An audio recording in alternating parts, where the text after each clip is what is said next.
जय श्री श्याम, हारे के सहारे की जय हो। श्याम भक्तों, अगर आपके जीवन में पैसा आता है लेकिन रुकता नहीं है, जैसे हाथ से रेत फिसल जाती है ना, उतना ही पैसे को पकड़ने की कोशिश अगर करते हैं, वो रुकता ही नहीं है, फिसल जाता है। आज का ये उपाय सिर्फ सुनने के लिए नहीं है, करने के लिए है। देखिए, ध्यान से सुनिएगा, क्योंकि ये उपाय जितना सरल है उतना ही पावरफुल भी है। एक भी चरण अगर छूट गया ना, तो परिणाम अधूरा रह जाता है। यह उपाय धन की आवक को बढ़ाने का उपाय है, धन को स्थायी करने और बांध के रखने का उपाय है। देखिए, ये उपाय कोई दिखावे की चीज नहीं है और ना ही किसी को प्रभावित करने के लिए किया जाता है। ये उपाय तभी काम करता है जब मन शांत होता है, भावना शुद्ध होती है और मन में शंका बिल्कुल भी नहीं होनी चाहिए। ये उपाय व्यक्ति को रंक से राजा बनाता है। इस उपाय को पूरी श्रद्धा से कीजिए। यह उपाय श्रद्धा और विश्वास के साथ किया जाता है। ये बहुत ही अच्छा परिणाम देता है। इसमें स्वार्थ बिल्कुल नहीं है प्रभु के प्रति, बल्कि प्रेम है, निर्मल भावना होती है। यह उपाय करते समय मन में बिल्कुल शंका ना रखें। ठीक है, चलिए जानते हैं वो कौन कौन से उपाय हैं जिसे हम कर सकते हैं। 23 दिसंबर एकादशी के दिन, देखिए ये साल की अंतिम एकादशी है। ठीक है, और आप सब जानते हैं एकादशी का दिन जो होता है ना, वो बाबा श्याम को समर्पित होता है। हम सब इस दिन एकादशी के दिन अगर कोई उपाय कर लेते हैं, जल्द से जल्द परिणाम मिलता है। हर एक मनोकामना जल्द से जल्द पूरी होती है। तो आप इस एकादशी को यह उपाय जरूर से कीजिएगा। और अगर एकादशी को नहीं कर पा रहे हैं तो आप शनिवार को भी कर सकते हैं। जैसे कि आज ही शनिवार है, तो आज के दिन भी आप ये उपाय कर सकते हैं। जैसे कि बाई चांस एकादशी से पहले अगर वीडियो आपको नहीं मिलती है, तो आप शनिवार अगला आने वाला शनिवार कर सकते हैं, या आज के शनिवार भी कर सकते हैं। ठीक है, चलिए जानते हैं उपाय क्या है। तो सारी जानकारी के लिए वीडियो पर अंत तक बने रहे। वीडियो पसंद आए वीडियो को लाइक कीजिएगा, अपने ही चैनल मैजिक उपाय को सब्सक्राइब जरूर से कीजिएगा। श्याम भक्तों, सबसे पहले और बड़ी बात तो यही है कि आपको जब कोई उपाय या पूजा पाठ करते हैं, जी मैं जो बताती हूँ, जो मैं अर्थ आपको बताती हूँ, जो समझाती हूँ, वो बिल्कुल शास्त्रों से लिया गया होता है और बहुत ही सटीक उपाय होता है। जो भी मैं आपको उपाय बताती हूँ, अगर आप ये वीडियो देख रहे हैं, मेरे साथ पहले से जुड़े हैं, तो प्लीज लिखिएगा जरूर कि मैं किस प्रकार के उपाय आपको बताती हूँ और क्या वो फल लायक होता है या नहीं होता है। मेरे जो भी उपाय होते हैं ना, वो बिल्कुल शास्त्रीय होते हैं और हमारे धर्म ग्रंथों से जुड़े हुए होते हैं।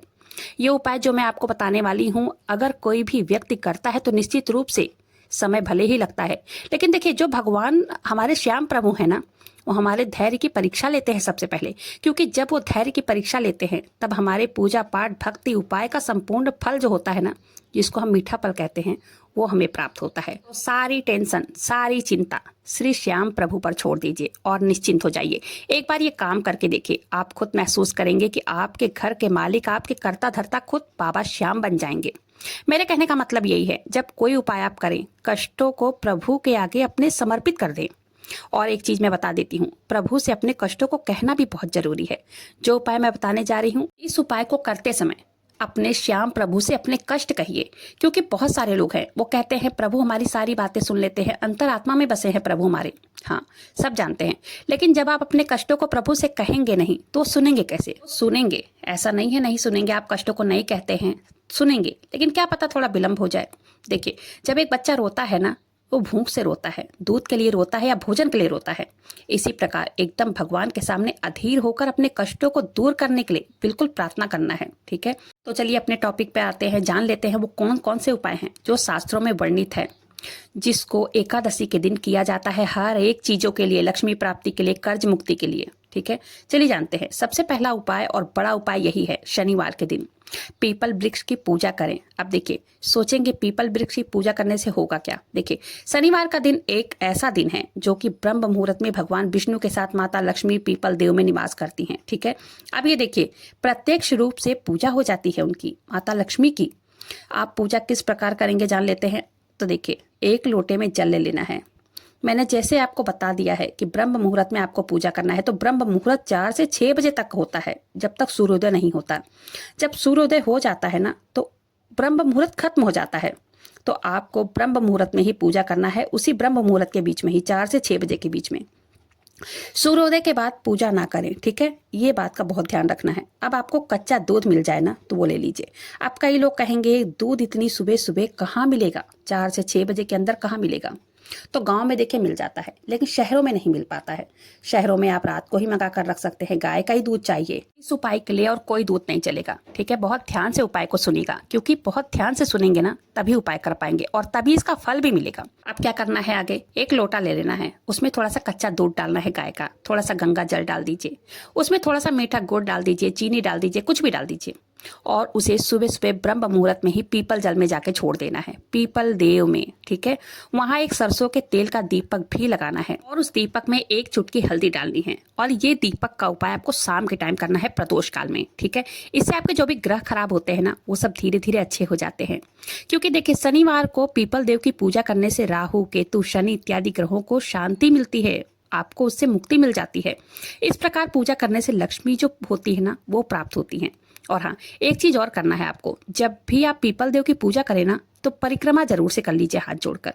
साथ ही साथ ओम नमो भगवते वासुदेवाय, या तो विष्णु प्रियाय नमो नमः, या तो जय श्री श्याम के नारे भी लगा सकते हैं, क्योंकि मंत्रों का जाप जरूर करना है।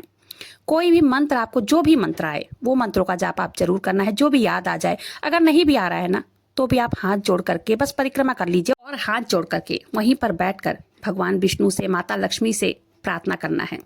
जैसे एक बच्चा अपने माता पिता से उम्मीद करता है कि मुझे ये परेशानी है, भगवान प्रभु मुझे ये परेशानी मेरी दूर कर दीजिए, मेरे माता पिता मेरी परेशानी दूर कर देंगे, जैसे एक बच्चे को उम्मीद होती है, बिल्कुल वैसे ही उम्मीद करनी है, वैसे ही प्रार्थना करना है। इतना कीजिएगा आप।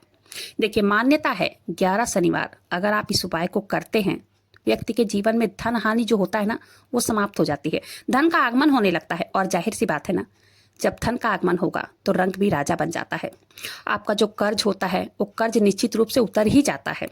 अगली चीज, अगला उपाय जान लेते हैं क्या है। घर में बैठकर ऋण मोचन स्तोत्र का पाठ करना चाहिए। देखिए एक बार फिर से कहूंगी, ये उपाय जो है ना, वो धीरे धीरे ही असर करता है, क्योंकि ये उपाय शास्त्रीय उपाय है। ये कोई टोटका नहीं है जो कि शीघ्र रातों रात या 24 घंटे में आपको चमत्कार दिखाएगा, नहीं। ये कर्ज मुक्ति के लिए उपाय है, ये बहुत ही सटीक उपाय है, ये शास्त्रों में वर्णित उपाय है। इसके लिए धैर्य की जरूरत है, आप धैर्य के साथ, विश्वास के साथ इस उपाय को करें।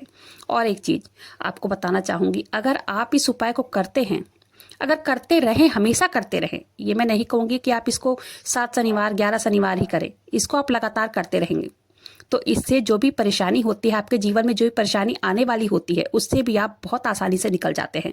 और आप कर्ज लेने की तो छोड़िए, खुद पैसे देने के लायक बन जाएंगे अगर आप इस उपाय को करते हैं, तो लोगों की मदद करने के लायक बन जाएंगे। चलिए जानते हैं अगला उपाय क्या है। और अगला उपाय ये एकादशी के दिन करना है, ठीक है। 30 दिसंबर पुत्रदा एकादशी के दिन ये उपाय करना है। ये जो जीव होते हैं, जो जानवर होते हैं, गाय कुत्ता जानवर जैसे कौवा, इन सबको आपको प्रतिदिन कुछ न कुछ आहार देना है। जैसे गाय को सुबह सुबह रोटी बनाए, सबसे पहली रोटी उसमें गुड़ रखकर रोज गाय को खिलाए। और किसी भी सदस्य को घर में पहली रोटी तो खानी ही नहीं चाहिए, और लास्ट की रोटी कुत्ते को खिलानी चाहिए। इससे न राहु खराब होता है, अगर पहली रोटी और लास्ट रोटी घर के सदस्य खाते हैं, उनकी मति जो होती है ना, वो भ्रमित हो जाती है, और व्यक्ति काफी कर्जों में डूब जाता है, परेशान रहता है, सही निर्णय नहीं ले पाता है, घर में कलेश होता है। वो चाहे महिला हो या पुरुष हो, घर की पहली रोटी और लास्ट रोटी कभी नहीं खानी चाहिए। पहली रोटी गौ माता को खिलानी चाहिए, उस पर थोड़ा सा गुड़ रखकर, और लास्ट की रोटी कुत्ते को खिलानी चाहिए। कौवा को जैसे आधी आधी करके थोड़ी थोड़ी रोटी, एक रोटी निकाल लीजिए, थोड़ी थोड़ी रोटी उनको डाल दीजिए, या कोई दाना डाल दीजिए, अनाज डाल दीजिए, चींटियों को आटा खिलाइए। मेरे कहने का मतलब है कि आप जानवरों को कुछ न कुछ जरूर दें। जीवन में जो कष्ट होता है ना, वो धीरे धीरे समाप्त हो जाता है। देखिए गाय को रोटी देने से ना आप समस्त देवी देवताओं को प्रसन्न करते हैं। गौ माता को माना जाता है कि उनके शरीर में 33 करोड़ देवी देवताओं का वास होता है। उनको रोटी देने से एक मान्यता ये भी है, शास्त्रों में कहा गया है, आपको बताती हूँ। गौ माता को आप रोटी देते है ना, तो आपके जीवन में जो धन हान होती है और धन प्राप्ति यानी कि माता लक्ष्मी प्रसन्न होती हैं। गौ माता को रोटी देने से, आप रोटी पहले जो देते थे तो ठीक है, बहुत अच्छी बात है, कोई बात नहीं है। अगर नहीं देते हैं तो देखिए आज से शुरू कर दीजिए देना, ये नियम बना लीजिए। और आज से ही क्या, हमेशा करना है ये उपाय, हमेशा रोज सुबह सुबह पहली रोटी गाय को देनी है। सबसे महत्वपूर्ण बात, हर एकादशी को आपको बाबा श्याम को दीपक जलाना है, इत्र अर्पित करना है, गाय के घी का दीपक जलाना है, ठीक है।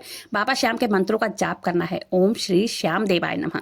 इस मंत्र का जाप जरूर से करना है, 108 बार करना है, क्योंकि इसमें ना हमारे और आपके ऊपर बाबा श्याम की कृपा होती है।